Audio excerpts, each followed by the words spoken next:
चलिए शुरू करते हैं आज के इम्पोर्टेंट अपडेट। फर्स्ट अपडेट है LIC IPO अभी 4 मई को आने वाला है।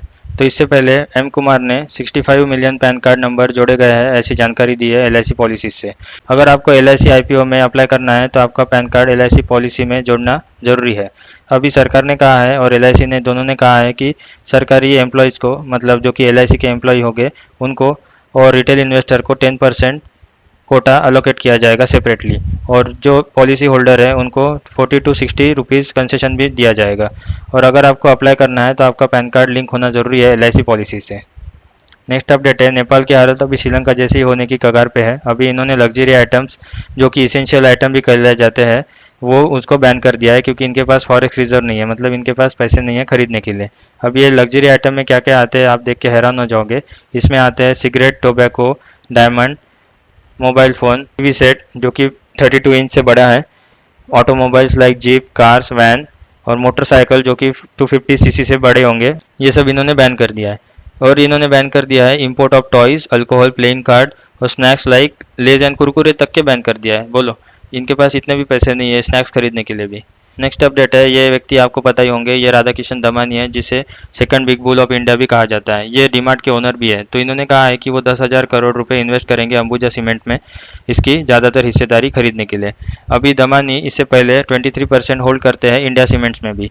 अभी आपको जानकारी के लिए बता दूँ, अंबुजा सीमेंट और ACC सीमेंट इंडिया की कंपनी नहीं है, ये स्विस की कंपनी है, मतलब स्विट्ज़रलैंड की कंपनी है, जिसकी पेरेंट कंपनी है होलकिम इंटरनेशनल।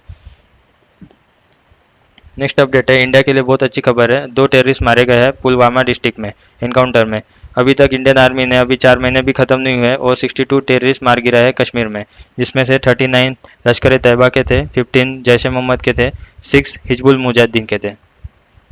नेक्स्ट अपडेट है, अभी इंटरनेशनल एयर फेयर्स, मतलब इंटरनेशनल जो ट्रैवल करना काफ़ी महंगा हो गया है आपको, क्योंकि टिकट्स के दाम आसमान छू रहे हैं, मतलब लगभग 50% बढ़ चुके हैं टिकट के दाम, क्योंकि फ्यूल कॉस्ट काफ़ी बढ़ गई है। अभी आपने डोमेस्टिक भी एयरलाइंस के दाम देखे होंगे, ये भी 40 to 50% बढ़ गए हैं। अभी आपको इंटरेस्टिंग फैक्ट बता दूँ, आपने देखा होगा इंटरनेशनल और डोमेस्टिक एयरलाइंस में हमेशा लेडीज़ एयर होस्टेस रहती है। अभी ये क्यों रहती है, इसके पीछे भी लॉजिक है, ऐसी नहीं रहती है। अभी एयरलाइन का जो कॉस्ट आता है उड़ाने के लिए, उसमें से ज़्यादातर कॉस्ट, मतलब 50% ऑलमोस्ट कॉस्ट फ्यूल भराने में ही यूज़ हो जाता है। मतलब लेडीज़ जो एयर होस्टेस रहती है उसका वजन कम होता है, तो इसके कारण फ्यूल कम लगता है। तो आप बोलोगे कि इतने से वजन से क्या ही फ़र्क पड़ जाएगा, कितना एवरेज ज़्यादा देने वाली है फ़्लाइट, बट ऐसा नहीं है। इंडिगो एयरलाइंस की अगर हम बात करें तो वो हज़ारों फ्लाइट्स साल में उड़ाती है, तो इसके कारण उनका लगभग 20 से 30 करोड़ का प्रॉफिट हो जाता है पूरे साल में।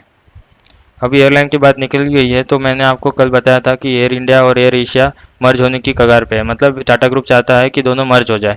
तो इन्होंने कंपटीशन कमीशन ऑफ इंडिया से अप्रोच किया है कि इनको दोनों को मर्ज करने की इनको परमिशन दी जाए। अभी कोई भी अगर मर्जर या एक्विजिशन रहा तो कंपटीशन कमीशन ऑफ इंडिया से अप्रूवल लेना ज़रूरी होता है। अभी महाराष्ट्र स्टेट गवर्नमेंट ने कहा है कि उनका 30,000 करोड़ सेंट्रल गवर्नमेंट दे नहीं रही है उनके हिस्से की कंपनसेशन GST। अभी आपको बता दूं कि महाराष्ट्र पूरे इंडिया का सबसे अमीर राज्य है, जो कि सबसे ज़्यादा टैक्स पे करता है, और उसके टैक्स पे के पैसे से बाकी सब जो राज्य है, जो पिछड़े राज्य है बोल सकते हैं उनको, उनके यहाँ पे विकास काम किया जाता है। तो महाराष्ट्र के हिस्से के उनको पैसे नहीं मिल रहे, इसके वजह से स्टेट गवर्नमेंट काफ़ी नाराज़ है सेंट्रल गवर्नमेंट से। अभी स्कैम 1992 अगर आपने देखा होगा तो आपको पता होगा ये कितनी अच्छी वेब सीरीज़ थी। अभी स्कैम 1992 के बाद हंसल मेहता, जो कि फिल्म मेकर है स्कैम 1992 के, उन्होंने कहा है कि स्कैम 2003 ये लोग बनाएंगे, जो कि रहेगा अब्दुल करीम तेलगी के जीवन पे आधारित। अभी ये इंपॉर्टेंट क्यों है न्यूज़, क्योंकि स्कैम आपके आजू बाजू हमेशा होते रहता है। अभी आप कितने भी पढ़े लिखे क्यों ना हो, लेकिन स्कैम कब हो जाए और कब आपका पैसा पूरा साफ हो जाए आपको पता भी नहीं चलेगा। अभी मैं इसलिए बता दे रहा हूँ क्योंकि स्कैम अक्सर होते रहते हैं और आपकी मेहनत के पैसे हमेशा जाते हैं। इसलिए आपको स्कैम के बारे में पूरे नॉलेज चाहिए, इसलिए मैं ये न्यूज़ कवर कर रहा हूँ। अभी आपको पता होगा कि वेस्ट बंगाल में शारदा चिटफंड स्कैम हुआ था, जिसमें बताया जाता है कि 10 लाख लोगों के पैसे डूब गए। तो ऐसे स्कैम आपको पता होना चाहिए। अभी 2003 में जो स्कैम हुआ था उसके बारे में अगर बताने जाऊँ तो 10-15 मिनट का वीडियो बन जाएगा, तो मैं आपको बड़े शॉर्ट में बता देता हूँ।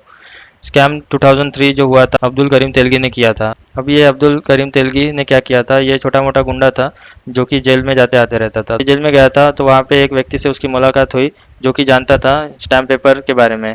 तो इसने क्या किया, जेल से बाहर निकलने के बाद अथॉरिटी से मिला और जो स्टैम्प पेपर के कारखाने हैं वहाँ से जो मशीन रहती है ऑक्शन हो जाती है, पुरानी मशीन और पुराने प्लेट्स और शाई, ये सब ऑक्शन में खरीद ली सस्ते दाम पे और स्टैम्प पेपर बनाना चालू कर दिया। इंडियन गवर्नमेंट जिसको ऑथराइज करती है, मतलब इंडियन गवर्नमेंट ही छापती है, बाकी किसी को प्राइवेट एंटिटीज़ को ये छापने की इजाज़त नहीं है।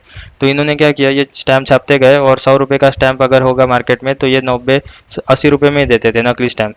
तो ये पता भी नहीं चलता था, हुबहू दिखता था, तो इसलिए लोग इससे ही ज़्यादा खरीदते थे और इनका मुनाफा काफ़ी बढ़ रहा था। तो इन्होंने इतने पे नहीं रुके, ये लोग ने क्या किया, जहाँ पे ये प्रिंटिंग होती थी, मतलब नासिक में जहाँ पे नोट भी छपते हैं वहाँ पे स्टैम्प भी छपते हैं।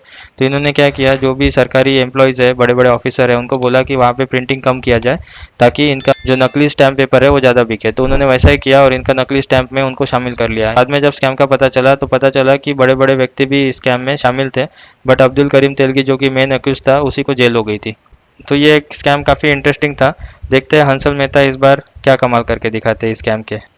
नेक्स्ट अपडेट है, गोवा के चीफ मिनिस्टर प्रमोद सावंत ने अभी पिंक रिक्शा चालू कर दिया है। अभी ये पिंक रिक्शा की खासियत ये है कि ये सिर्फ लेडीज चलाएंगी, यहाँ पे कोई भी बैठ सकता है। अभी आप गोवा में अगर जा रहे हो तो पिंक रिक्शा में ज़रूर बैठे और इनका प्रोत्साहन बढ़ाए। अभी वर्ल्ड बैंक ने श्रीलंका को 600 मिलियन का लोन दिया है इनकी हालत सुधारने के लिए। अभी मैं एक आर्टिकल पढ़ रहा था, उसके मुताबिक श्रीलंका की हालत की जिम्मेदार सिर्फ चाइना नहीं है, चाइना की लोन इनका सिर्फ 10% है, बाकी श्रीलंका के गवर्नमेंट ने और श्रीलंका के लोग ही इसके दोषी हैं। अभी आपको शॉर्ट में बता देता हूँ इसकी हालत क्यों ऐसी हो गई थी। अभी यहाँ पे श्रीलंका में दो ग्रुप है, एक तमिलियन ग्रुप जो कि 20% है और 80% श्रीलंकन लोग हैं। तो राजपक्षे जो कि खानदान था, जैसे यहाँ पे हमारे यहाँ पे गांधी खानदान है और बाकी सब जो भी खानदान है, टाटा बिरला ये सब, तो इन्होंने क्या किया था कि राजपक्षे जो भी खानदान था, इन्होंने इनका 80% लोग का सपोर्ट किया, इनको फ्री में कुछ भी बांटते थे, ये लोग सब्सिडाइज रेट पे चलाते थे सब सरकार, तो ये लोग भी खुश रहते थे और उनको ही वोट देते थे। तो राजपक्षे परिवार ने क्या किया, अपने जितने भी रिश्तेदार है, अरे गहरे नत्थु कहरे, सबको मिनिस्टर बना दिया ज़बरदस्ती का।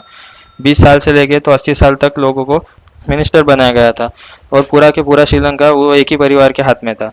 तो इसके कारण लोग भी खुश थे और वो लोग भी खुश थे क्योंकि उनको पैसे खाने को मिल रहे थे और श्रीलंका के लोगों को फोकट में सब मिल रहा था।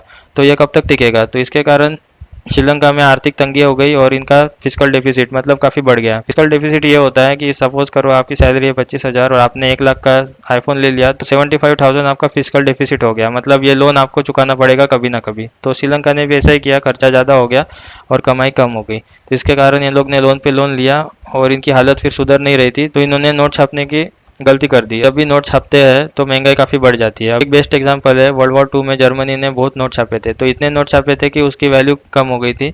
तो इसके कारण वो लोग आग जलाने के लिए वो नोट का यूज़ करते थे। जिम्बाब्वे में भी वही हालत हो गई थी, इन्होंने भी नोट छाप दिए थे, तो एक ब्रेड का पैकेट खरीदने के लिए उनको 2 बोरी भर के नोट लेके जाने पड़ते थे। तो श्रीलंका में भी कुछ ऐसी हालत हो गई नोट छापने की वजह से। एक और कारण है, इन्होंने क्या किया, रातों रात एक ऐसा डिसीजन ले लिया जिससे श्रीलंका की इकोनॉमी ध्वस्त हो गई। इन्होंने क्या किया, जो भी केमिकल फर्टिलाइज़र है वो सडनली उन्होंने बोल दिया कि कल से हम लोग यूज़ नहीं करेंगे करके। तो इसके कारण एग्रीकल्चर जो प्रोड्यूस होती थी श्रीलंका में, मतलब सेल्फ सफिशिएंट था, मतलब श्रीलंका जितना प्रोड्यूस करता था उतना खा के ये लोग बेच भी देते थे। बट ऐसा होने के कारण फर्टिलाइज़र नहीं मिल पाया और उस साल पूरी श्रीलंका की हालत कमज़ोर हो गई, वो बेच भी नहीं पाया और श्रीलंका के लोगों को खरीदना पड़ा उल्टा। तो ये 2-3 कारण हैं जिसकी वजह से श्रीलंका अभी बर्बाद हो गया। इसलिए आप कभी भी ऐसी सरकार चुनो जो विकास की बातें करती हो, ना कि फालतू की बातें जिससे आपका और सरकार का दोनों का भी नुकसान हो जाएगा। सरकार का तो खैर नहीं होगा, वो पैसे लेके वो फरार हो जाएंगे, लेकिन नुकसान आपको ही भुगतना पड़ेगा।